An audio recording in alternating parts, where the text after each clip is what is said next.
We're going to do a studio upgrade today. We're going from these 11-year-old Pioneer SDJ60Xs, which I absolutely love, by the way, to this Pioneer VM-80 studio monitor. I live at my studio desk. I do all my video editing there, all my music listening there, most of my mixing. I'm down here probably 14 hours a day sitting in that chair listening to tunes through these speakers, and it's been nothing but pleasure. About 6 months ago, one of them developed a hum, and I thought, oh boy, here we go. It's time to replace the studio monitors. Come to find out there was nothing wrong with the speaker at all. It was a bad cable, which I replaced, but it got me thinking about replacement, and that's when I was looking at these VM-80s. I thought this might be an interesting option. Now you can see that these are physically larger than my little 6-inch SDJ60Xs.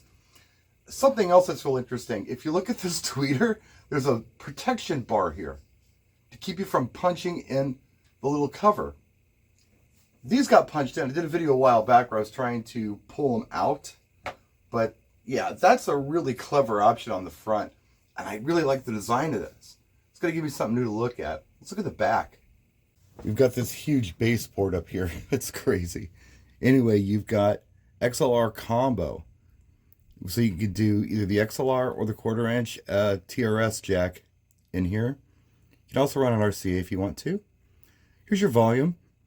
Typically, when it's min-max, I go to about 8. That's how I do my old speakers too. If this was 0 dB at the top, I do this. But on this particular monitor, I'm going here. This is auto standby. I love this feature. I have it on the old speakers. After about 25 minutes, they go into a standby mode. So you don't have to worry about turning them on and off. You just turn them on and leave them on. In fact, the old ones were on for 11 years. And the standby took care of the power saver thing. There's also some DSP control on these. You've got several lows, little 1, 2, 3, and 4, as well as highs. Looks like 1, 2, 3, and 4 on that. I'm going to leave those at default. For about the last hour and a half, I've been listening to everything from Steely Dan to Fisher on these speakers, and I think I've cracked the code. I think I found where I like these. And basically, what I said about the volume being on 8 before, I take that back. We're going to treat this like it's 0 dB and put it right in the middle. Of course, I've got my auto standby to on, because that's smart. Now, on this DSP control, it turns out that it comes to you flat. L2 and H2, if you look down here at the chart, is flat. And that's where I've been running them. You have an option for room 1, room 2, and bright treble if you go to one of the other settings.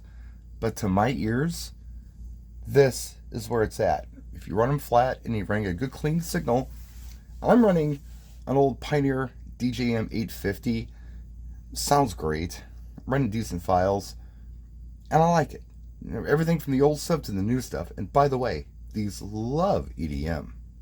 My impressions, once I got them tuned, they're cool. They're a different animal than the old ones.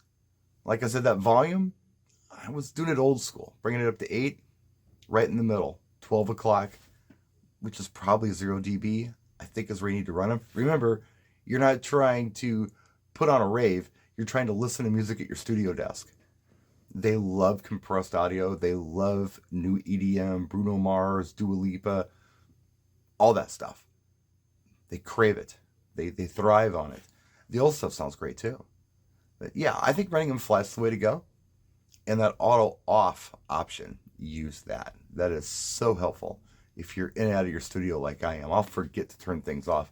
Everything turns off automatically down here for me because I'll walk away and do something else for hours or even forget about it for the day. It's a really nice feature. It saves on your equipment. So there it is. VM-80s. Do you have them? If you do, how do you have them set up? Let us know in the comment section. I'll give you maybe more impressions a little later on once I've lived with them for a while. But so far, so good. Thanks a lot for watching. We'll see you next time. Practice and enjoy.